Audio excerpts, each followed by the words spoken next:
بسم اللہ الرحمن الرحیم۔ السلام علیکم ورحمۃ اللہ وبرکاتہ۔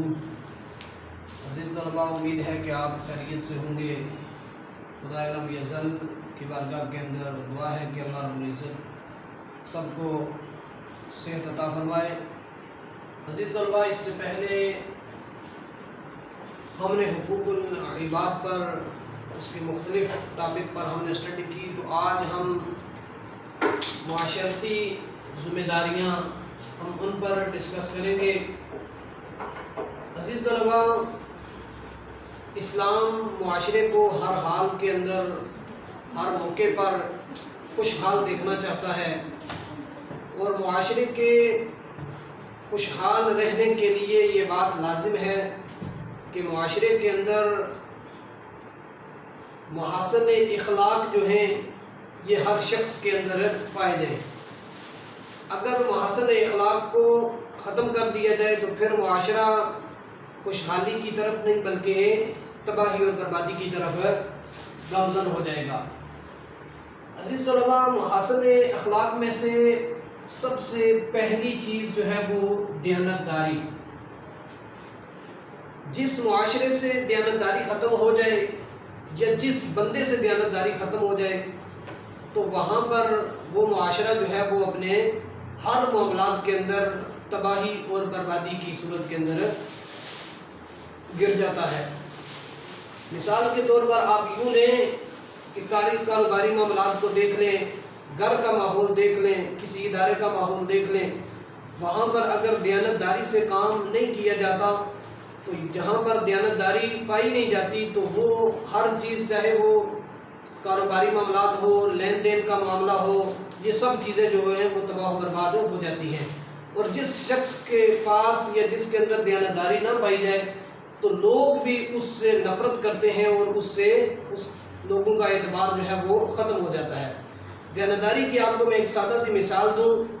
عزیز طلبہ، دیکھیں، اگر کوئی شخص کسی سے کچھ ادھار لیتا ہے، مال و زر لیتا ہے، تو معینہ وقت پر دیانتداری کے ساتھ اگر وہ اسے واپس نہیں لوٹاتا، کچھ ٹال مٹول، کچھ ہیلے بہانے کر کے اس کے مال کو اگر وہ کھانا چاہتا ہے یا دبانا چاہتا ہے تو اس صورت کے اندر اس شخص سے دوسرے لوگوں کا اعتبار جو ہے وہ ختم ہو جائے گا۔ کس وجہ سے؟ کہ اس شخص کے اندر دیانتداری نہیں پائی جا رہی۔ اور اللہ کے عالم نے اپنی پاک کلام کے اندر دیانتداری کے معاملے کے اندر ارشاد فرمایا، قرآن کی روشنی میں دیکھا جائے گا کہ دیانتداری کیا چیز ہے۔ اللہ جل مجدہ ارشاد فرماتا ہے کہ ان اللہ یأمرکم ان تعدوا الامانات الی اہلھا، کہ بے شک اللہ تم کو فرماتا ہے کہ پہنچا دو امانتیں امانت والوں کو۔ جہاں دنیا اور آخرت کی فلاح حاصل کرنے والوں کی دیگر صفات پائی گئی ہیں، وہاں یہ بھی فرمایا گیا کہ والذین ھم لاماناتہم وعہدہم راعون، جو اپنی امانتوں سے اور اپنے اقرار سے خبردار ہیں۔ کہ دیکھیں، جہاں پر نماز، روزہ، حج، زکوٰۃ، ارکان اسلام انسان کی کامیابی اور فلاح کے لیے ضروری ہیں اور اخروی زندگی کے لیے یہ چیزیں لازم ہیں، وہاں پر دیانتداری اگر کسی شخص کے اندر نہیں پائی جاتی تو وہ بھی کامیابی کی طرف اور اس فلاح کی طرف نہیں جا سکتا۔ اللہ جل مجدہ نے واضح ارشاد فرما دیا کہ اللہ رب العزت تم کو حکم دیتا ہے کہ تم پہنچا دو امانت والوں کو ان کی امانتیں۔ اگر کوئی امانت کے اندر خیانت کرتا ہے تو پھر وہ سمجھ لے کہ اس کی زندگی جو ہے وہ کامیابی کی طرف نہیں بلکہ خرابیوں کی طرف جا رہی ہے۔ عزیز طلبہ، اللہ کے عالم تیسرے مقام پر سورہ بقرہ کے اندر ارشاد فرماتا ہے فَلْيُؤَدِّ الَّذِي اؤْتُمِنَ أَمَانَتَهُ، پس جس کو امانتیں دی گئی اسے چاہیے کہ وہ اسے ادا کر دے، کیونکہ امانتوں کو، قرض کو واپس لوٹانا یہ ایک دیانتداری کا ثبوت ہے۔ جو شخص امانتوں کو واپس نہیں کرتے، جو شخص کسی کا قرض در لین دین والے معاملات کو درست طریقے سے ادا نہیں کرتے تو پھر وہ خیانت کے اندر آ جاتے ہیں، اور خیانت کرنے والوں کے بارے میں اللہ کے عالم نے قرآن مجید برہان رشید کے اندر کچھ وعید ارشاد فرمائی ہیں کہ وہ شخص کامیاب نہیں ہے، اور اللہ کے عالم اسے حکم دے رہا ہے کہ تم اس طرح کرو کہ امانت والوں کی امانتیں جو ہے وہ ان کو لوٹا دو۔ تو یہ 3 آیات قرآن مجید برہان رشید سے میں نے قرآن کی روشنی میں دیانتداری کے بارے میں پیش کی۔ اب حدیث کی روشنی میں دیانتداری کیا ہے؟ نبی اکرم نور مجسم شفیع معظم صلی اللہ علیہ وآلہ وسلم آپ نے فرمایا کہ جس میں دیانت نہیں اس میں ایمان نہیں۔ اب دیکھیں کتنا سنگین معاملہ ہے کہ حضور فرماتے ہیں کہ جس میں امانت نہیں، جو امین نہیں، اس میں ایمان نہیں۔ اب کامل ایمان کے لیے یہ بات لازم ہے کہ بندہ دیانت داری سے اپنا کام جو ہے وہ کرے، وہ اپنی دیانت کو وہ اچھے طریقے سے لوگوں کے سامنے رکھے۔ اب حضور علیہ السلام نے آپ نے ارشاد فرمایا کہ منافق کی جو نشانیاں بیان فرمائی ہیں ان میں سے ایک بات دیانتی بھی ہے۔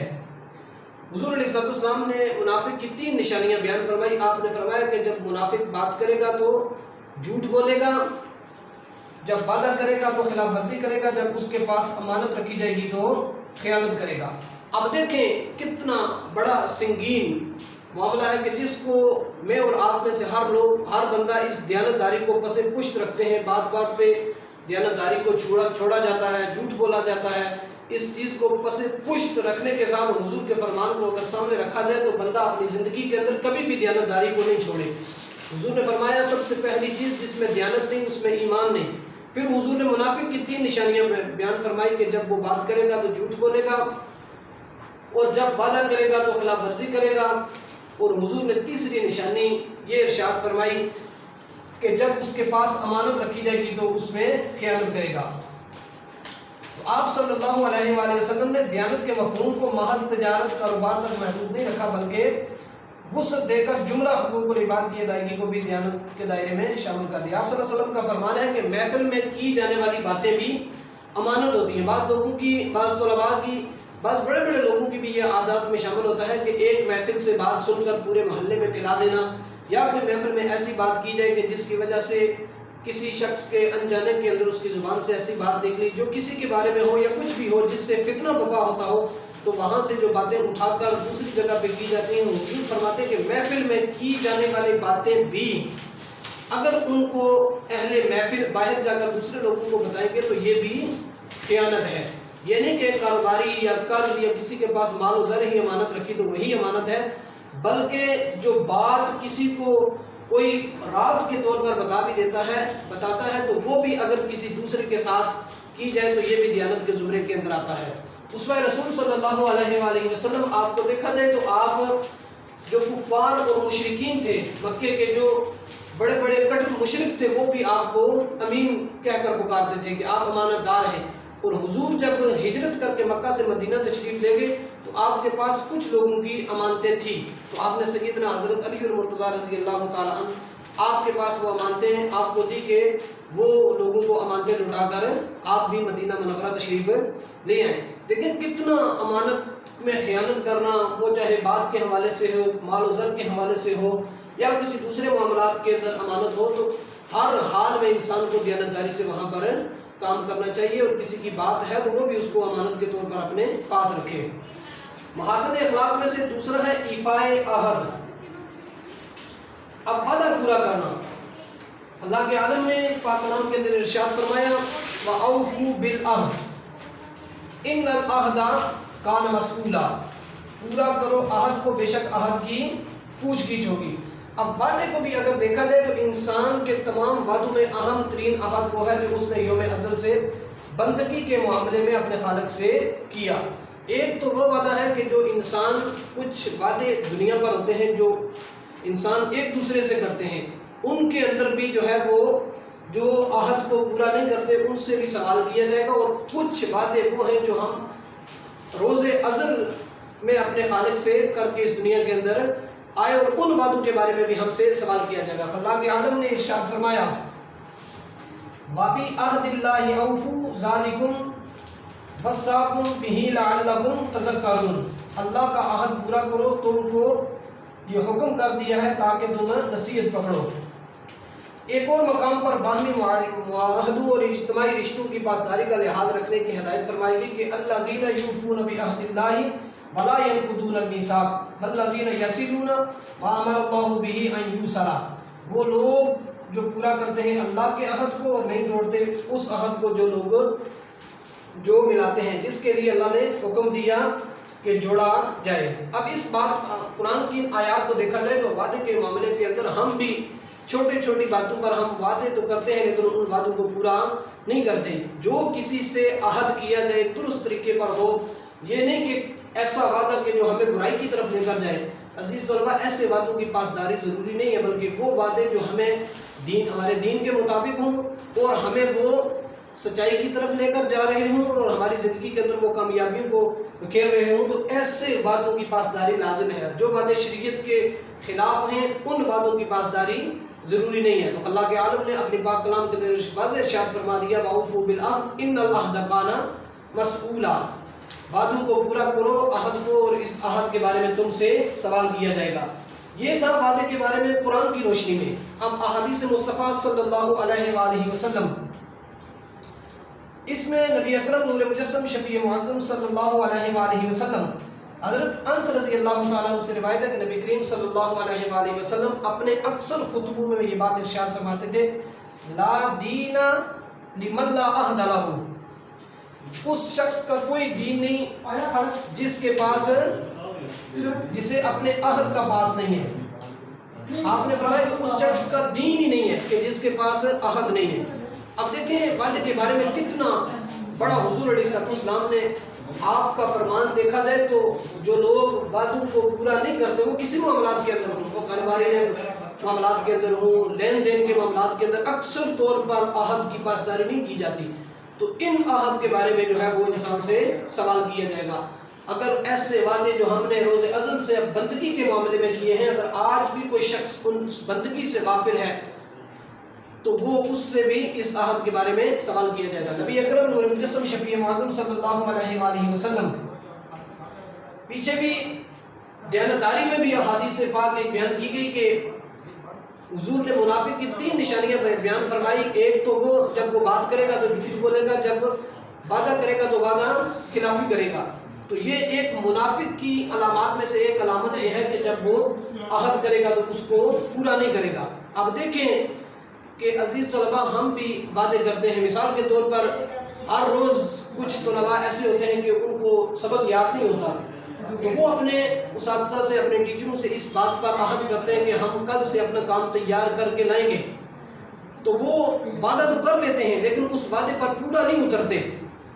تو یہ بھی ایک وعدہ خلافی کی قسم ہے. ایسی بات ہے کہ جو وعدے کیے جائیں ان وعدوں کی پھر پاسداری کی جائے، ان پر پھر بندے کو محافظ بن کر کھڑا رہنا چاہیے.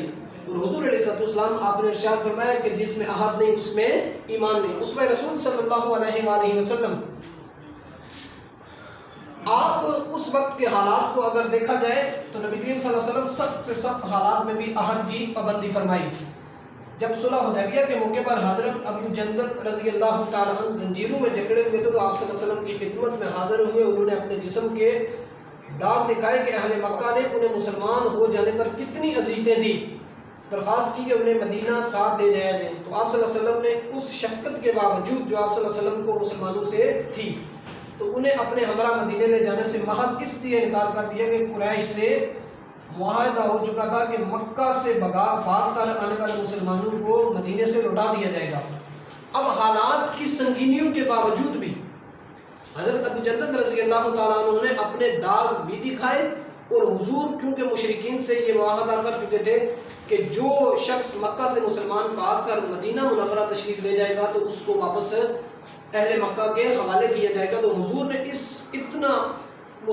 اپنے غلام پر اتنے شفیق بھی تھے اور وہ داغ دیکھنے کے بعد لیکن حضور علیہ السلام نے اس معاہدے کی پاسداری کرتے ہوئے آپ نے ان کو ساتھ نہیں لے کر کے. ایک شخص نے ویسے تو نبی صلی اللہ علیہ وسلم سے قبل آپ صلی اللہ علیہ وسلم سے کوئی سودا کیا، اس سودے کی قیمت کے ذمہ رہ گئی. اس نے کہا کہ آپ صلی اللہ علیہ وسلم یہیں ٹھہرے، میں ابھی لے کر واپس آتا ہوں. لیکن گھر جا کر بھول گیا اور 3 دن کے بعد واپس آیا تو آپ صلی اللہ علیہ وسلم حسب وعدہ وہیں کھڑے تھے اور آپ صلی اللہ علیہ وسلم کو وہاں دیکھ کر بہت شرمندہ ہوا. آپ دیکھیں کہ 3 دن میرے کریم آقا صلی اللہ علیہ وآلہ وسلم وعدے کی پاسداری کے لیے اس جگہ پر کھڑے رہے اور وہ شخص 3 دن کے بعد جب آیا تو اس نے دیکھا تو حضور وہیں پر کھڑے تھے. دیکھیں ہم پر اسوہ رسول صلی اللہ علیہ وآلہ وسلم، اس پر عمل ہم پر ضروری ہے اگر ہم اپنی زندگی میں نکھار پیدا کرنا چاہتے ہیں. میرے کریم آقا صلی اللہ علیہ وآلہ وسلم آقا صلی اللہ علیہ وآلہ وسلم وعدے کی پاسداری کے لیے 3 دن وہاں پر کھڑے رہے، تو آج تو ہمارا حال کچھ یوں ہے کہ ہم تو 1 سیکنڈ کے لیے بھی کسی کی وعدے کی پاسداری نہیں کرتے۔ ہمیں چاہیے کہ ہم رسول اکرم نور مجسم شفیع معظم صلی اللہ علیہ وآلہ وسلم آپ کے اسوہ پر عمل کرتے ہوئے ہمیں دیانتداری سے بھی کام لینا چاہیے اور ایفائے عہد کو بھی پورا کرنا چاہیے۔ عزیز طلباء، آج کے ہمارے سبق کے اندر معاشرتی ذمہ داریوں میں سے، محاسن اخلاق میں سے دیانتداری ایفائے عہد پر ہم نے مختصر اسٹڈی کی۔ خلاق عالم سے دعا ہے کہ مجھے اور آپ کو اس پر عمل پیرا ہونے کی ہمت اور توفیق عطا فرمائے۔ السلام علیکم ورحمۃ اللہ وبرکاتہ۔ اللہ حافظ۔